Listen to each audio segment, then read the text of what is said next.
ان الذين كفروا لن تغني عنهم اموالهم ولا اولادهم من الله شيئا واولئك هم وقود النار آمنت باللہ صدق اللہ مولانا العظیم۔ معزز و مکرم سامعین، کروڑا بار شکر ہے اس پروردگار عالم کا کہ جس نے آج کی صبح ہمیں پھر سے زندگی عطا فرمائی اور ہمیں یہ سعادت اور توفیق دی کہ ہم اپنے پروردگار کے ہاں آ کر سجدہ ریز ہوئے۔ اللہ تعالیٰ ارشاد فرماتا ہے ان الذین کفروا، بے شک وہ لوگ جنہوں نے کفر کیا، انکار کیا ہمارے احکام کا، ہماری ذات کا، لن تغنی عنہم اموالہم ولا اولادہم من اللہ شیئا، فرمایا ہرگز انہیں کوئی فائدہ نہ دے گی ان کی اولاد اور ان کے اموال، ان کا مال اور ان کی اولاد ان کو ہرگز کوئی فائدہ نہ دے گی من اللہ شیئا، اللہ کے مقابلے میں کچھ بھی۔ دنیا کے اندر جس قدر ان کی اولاد ہے یا جس قدر ان کے پاس مال و متاع ہے، اللہ کے مقابلے میں ان کو کوئی فائدہ یہ چیز نہیں دے گی۔ وَأُولَئِكَ هُمْ وَقُودُ النَّارِ، اور فرمایا یہی لوگ آگ کا ایندھن بنائے جائیں گے، آگ میں ان کو پھینک دیا جائے گا جو اللہ کے احکام کا انکار کرنے والے ہیں، کفر کرنے والے ہیں۔ رب تعالیٰ کے احکام کا انکار ایک تو ہے مطلقاً انکار کرنا، ماننا ہی نہ کسی چیز کو، ایک ہے عمل نہ کرنا، یقین رکھنا عمل نہ کرنا، علم ہونا کہ نماز فرض ہے اور پڑھنا نہ، یہ گناہ ہے، کفر نہیں ہے۔ یہ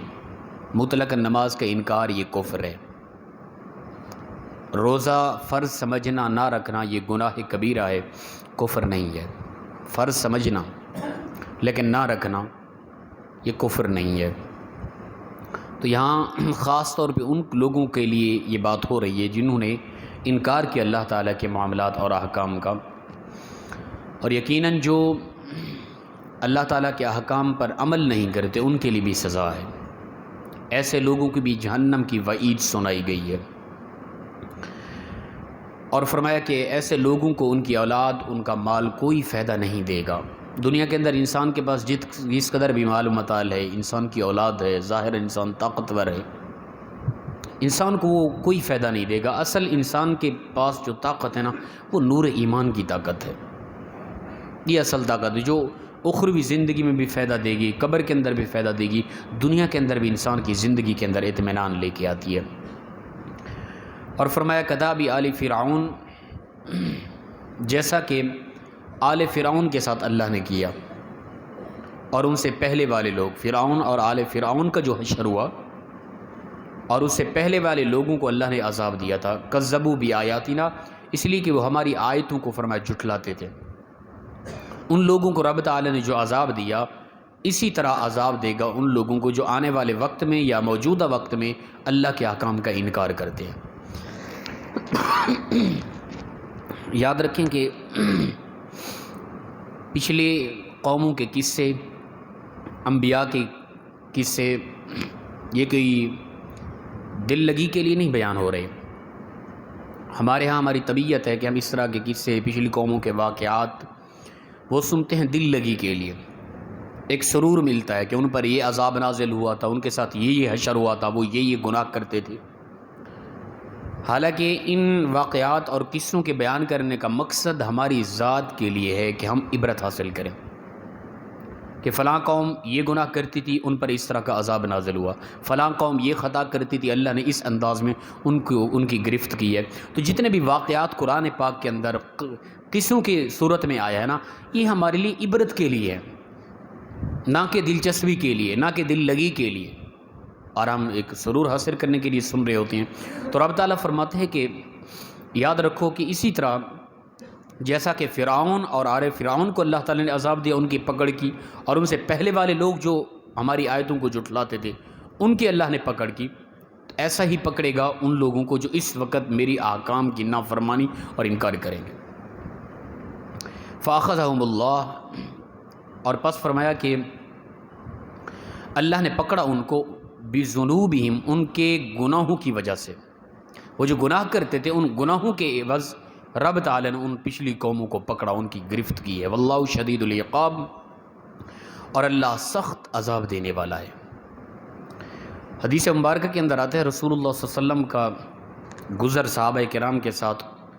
اپنا قوم سمود کی بستی کے ہاں قریب سے گزر ہوا۔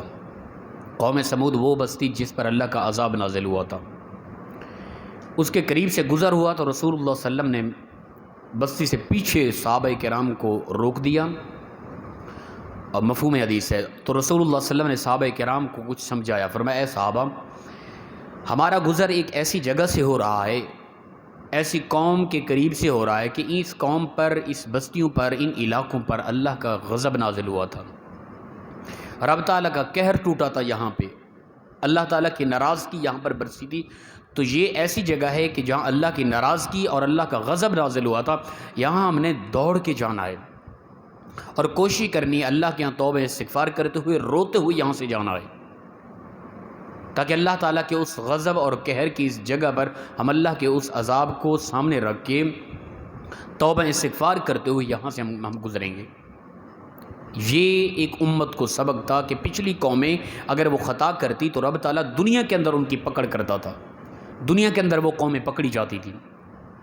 اور اس امت کے لیے یہ خاص ہے کہ رب تعالیٰ مہلت دے رہا ہے، وقت دے رہا ہے۔ پچھلی قوموں کے اندر یہ ہوتا اگر پوری قوم ایک گناہ پہ متحد ہو جاتی، ایک گناہ اکثر پایا جاتا، وہ شراب پینا ہے، وہ سود کھانا ہے، وہ زنا کرنا ہے، وہ عبادت سے دور، نماز سے دوری ہو، کوئی بھی عمل، جب ایک قوم کے اندر ایک گناہ اکثر پایا جاتا اور لوگ ایزی اس کو کر لیتے تو پھر رب تعالیٰ ایسی قوم کی پھر گرفت کرتا تھا، یا تو پتھروں کی بارش نازل ہوتی، یا آگ کی بارش برستی ان پر، یا ان کے لیے زلزلے آتے، یا ان کے لیے طوفان آتے، یا ایسی چیخ اور آواز آتی کہ ان کے کانوں کے پردے پھٹ جاتے، یا ان کو زمین کے اندر دھنس دیا جاتا تھا۔ یہ مختلف شکلیں تھیں اللہ کے عذاب کی۔ لیکن آج میں اور آپ دیکھیں، ہمارے ہاں شراب عام ہے، سود عام ہے، بدفعلی عام ہے۔ کون سا ایسا گناہ ہے جو متحدہ طور پہ اس امت کے اندر نہیں پایا جا رہا؟ اس کے باوجود رب تعالیٰ ہمیں وقت دے رہا ہے، مہلت دے رہا ہے، زندگی دی ہوئی ہے، اے میرے بندو کبھی تو تم باز آ جاؤ گے۔ اور یہ قصے، یہ کہانیاں، یہ پچھلے قوموں کے یہ بیانات اس لیے ہیں تاکہ تم عبرت حاصل کرو۔ یہ لوگ یہ کرتے تھے، ان کے رب نے ان کے ساتھ یہ حشر کیا تھا، تو فرمایا کہ واللہ شدید العقاب، ایسے لوگوں کے لیے رب تعالیٰ سخت عذاب والا ہے، اس بڑی گرفت والا ہے۔ قل للذین کفروا، اے پیارے محبوب صلی اللہ تعالیٰ علیہ وآلہ وسلم، آپ ان لوگوں کے لیے فرما دیں جنہوں نے کفر کیا ہے، ستغلبون وتحشرون الی جہنم، ان کو کہہ دیں کہ ان قریب تم مغلوب کر دیے جاؤ گے، جتنا بھی تمہاری دولت ہے، تمہاری اولادیں ہیں، تمہاری طاقتیں ہیں، سب کچھ چھین لی جائیں گی، تم مغلوب ہو جاؤ گے، یہ ساری طاقتیں تم سے ہٹا لی جائیں گی، وتحشرون الی جہنم، اور تم سب کو جہنم کی طرف جمع کر دیا جائے گا۔ وبئس المہاد، کتنا برا ٹھکانہ ہے جہنم، جہاں ہمیشہ رہنا ہے، اور وہاں آگ ہے، وہ ایسی آگ ہے کہ اس کا ایک قطرہ زمین کی طرف پھینک دیا جائے تو پوری کائنات کی ساری دھرتی بنجر ہو جائے، کبھی کوئی سبزہ نہ اگے، کائنات کے سارے سمندر کھارے ہو جائیں، پانی خراب ہو جائیں، اور پوری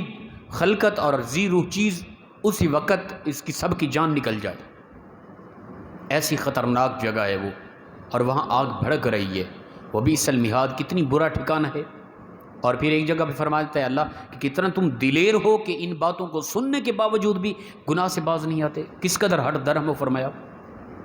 کس نے تمہیں اس قدر دلیر کر دیا کہ تم گناہ کیے جا رہے ہو، تمہیں میرا کلام سمجھا رہا ہے بار بار، اے انسان تو باز آ جا، لیکن تو بڑا دلیر ہے کہ اس کے باوجود بھی تو جہنم کا تذکرہ بھی سن رہا ہے، آنے والے وقت کے معاملات بھی سن رہا ہے، پچھلی قوموں کے قصے بھی سن رہا ہے کہ ان کے ساتھ کیا کیا حشر ہوا تھا ان کے گناہوں کی وجہ سے، انہی گناہوں میں لگاتار تو چل رہا ہے۔ تو پچھلی قوموں کے قصے، یہ کہانیاں، یہ باتیں ہمارے لیے عبرت کے لیے ہیں، نہ کہ دل لگی کے لیے۔ اور یہ یقینی بات ہے، ہماری ایک طبیعت بن چکی ہے، ہم اس طرح کے قصے، فلاں قوم کے ساتھ کیا حشر ہوا تھا، فلاں قوم کے ساتھ کیا حشر ہوا تھا، یہ سنتے ہیں دل لگی کے لیے۔ میں اور آپ اللہ قلیل ہوں گے، کچھ لوگ اچھے بھی جو اس طرح کی طبیعت نہیں رکھتے ہوں گے، میں اور آپ دیکھیں کہ جب بھی ہم کبھی، اور دوسرا یہ ہے کہ ہمارا مولوی طبقہ بھی اس طرح کے جو قصص ہے نا ان کو ایسے انداز میں بیان کرتا ہے نا کہ جس طرح کہ ایک سرور دیا جا رہا ہو. اللہ کے عذاب کا تذکرہ ہو رہا ہے پچھلی قوموں کا، اور ان کو ایک ایسی کہانی بنا کے پیش کی جا رہی ہے کہ سننے والے بندے کو ایک سرور ملے، مزہ آئے کہ کمال ہو گیا تھا. ہمارا انداز بیان یہ نہیں ہوتا کہ سننے والا محسوس کرے یار ہماری عبرت کے لیے قصے ہمیں بیان کیے جا رہے ہیں، تاکہ ہم لوگ ان گناہوں سے باز آئیں کہ جن گناہوں کی وجہ سے پچھلی قوموں کی گرفت ہوئی ہے، پکڑ ہوئی ہے. یہ چیز ہمارے اندر نہیں ہے. تو ہم نے جب بھی کوئی اس طرح کا واقعہ قرآن پاک پچھلی قوموں کے اندر کوئی قصہ آ رہا ہے، کوئی بات اس طرح کی آ رہی ہے، ہم اس کو پڑھ رہے ہیں یا سن رہے ہیں،